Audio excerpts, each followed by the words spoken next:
Richard Learmont, it's always a pleasure to be with you. Oh, wait a minute. Let's redo that. I was doing some funny stuff with What? my No, finger. we're not redoing anything. It's raw, man. Oh, that's So right. It's raw. you got This is not pyramid. You got a published. pyramid behind you. What does that pyramid mean to you? Pyramid. It's Egypt, man. Well, actually, this is Egypt. I took this picture about a year ago with the Sphinx and everything, and it was good to be there. And for me, it's the mystery, right? It's the human origin stuff. It's like, what are we here to do, right? So, Yeah, anyway, yeah. I appreciate how we come together with our backgrounds and they're kind of thematic. So, I don't know. Pyramid is just this representation of this, this vertical thing. This always reaching for, the divinity, and it's connected to the base of, and this groundedness here on earth. I mean, it's a symbol to me, a symbol of that. That it's such a divine structure, a divine shape from heaven and connectedness between heaven and earth. yeah. I mean, I see it that way too.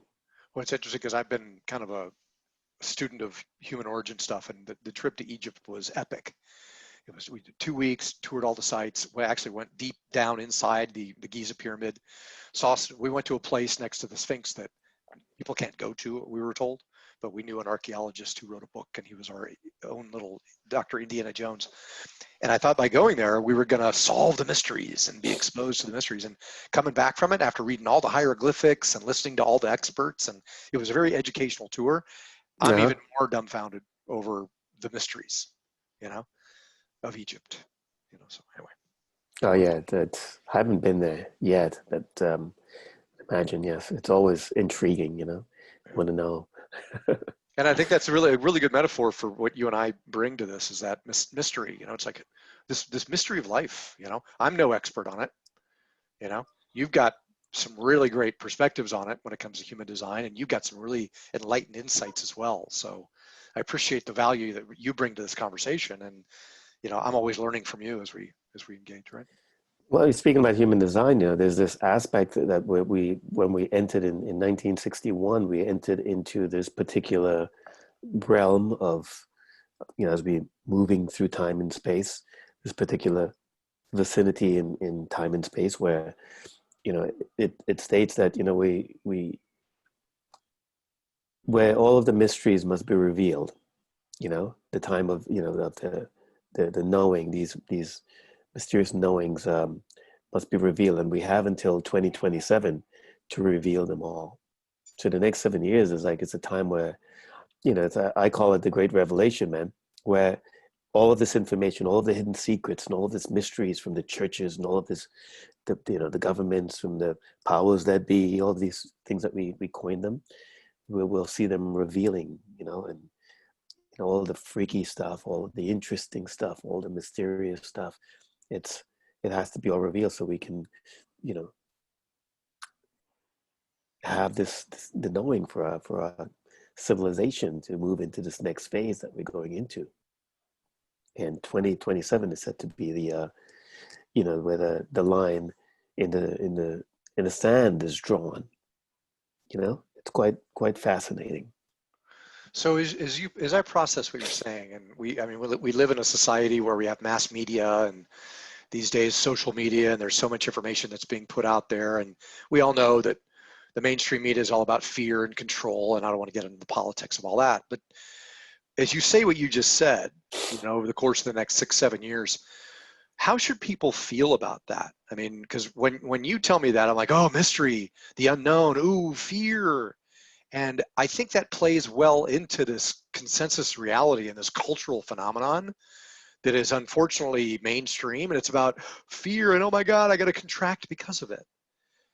How do you recommend people approach what you just said in the context of the shift and how it's all going to change over the course of the next 6, 7 years?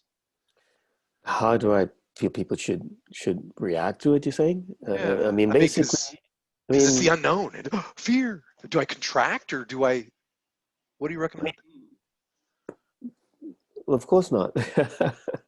you know, I mean, the best is to really, listen to and be an observer of the whole thing, and to witness what's going on, getting in, all scared and feared and contracting, and hiding or, you know, running from or denying, it doesn't do any good. It's going to happen. Things are happening anyway. So it's a question of just, you know, witnessing. We're here to be, you know, witness. We're witness consciousness, you know, we're here to really witness the unfolding of what's going on in life around us. And it's beautiful. It's a beautiful story, you know, our story, the human story. It's quite fascinating. I mean, you just turn on the news today and it's like, it's the best movie, you know? I mean, with all of the lies and all of the truths and all of the this and the that that's going on, this is the story of the Maya, the Maya, you know, the illusion, you know, living the world is the Maya. It is the illusion. It is where this and that happens. It's this, you know, duplicity of the dual effect of life, of existence itself. You know, I was listening to this information, which was the founder of Human Design was speaking about, and he was telling a story about uh,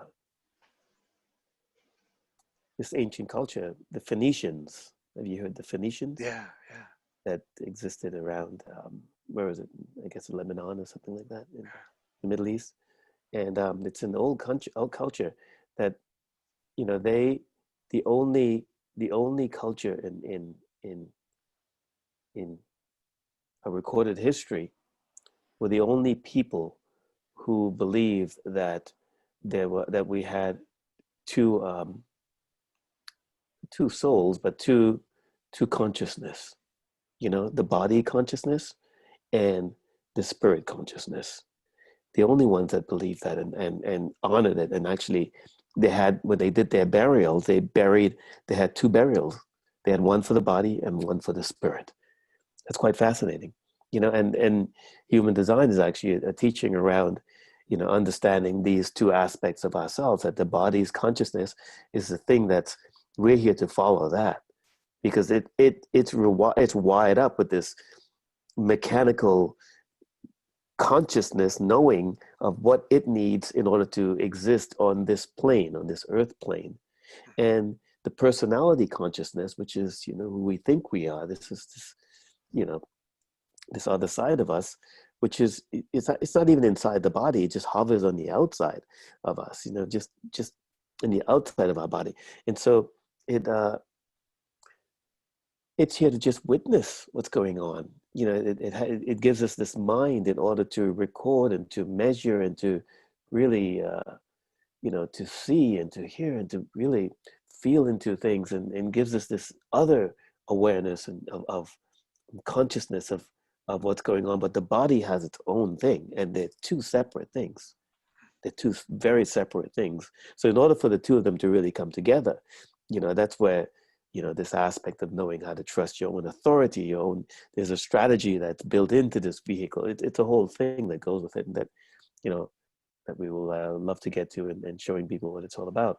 Yeah. But I just wanted to share that. That's good. And by the way, so the moral of the story is, as things play out the way they are, and the world's in chaos, and there's so much uncertainty, and over the course of the next 6, 7 years, there's going to be a shift. The way I take that is that I'm going to step up and choose to be the best person I can be, the best human, the best spirit I can be. You know, and a component of that is, as we were talking about earlier, is, you know, surrendering and realizing that I can control what I can control, and I can't control what I can't control. And in that context, based on the wisdom you've just shared, that's the best we can do, and just find joy in it, you know, and find the happiness in life. You know, it's resonate from that vibration, and you'll go through the experience and this journey and this epic movie that this wonderful life is, Absolutely. you know, with confidence and ideally happiness and a good direction, as opposed to being that contracted spirit that a lot of people are because of fear, right? Make sense? Right on. Well said. Cool. Yeah. All right, we're going to put a bookmark in it again. So always a pleasure to talk to you. We'll just talk again soon. Sounds good.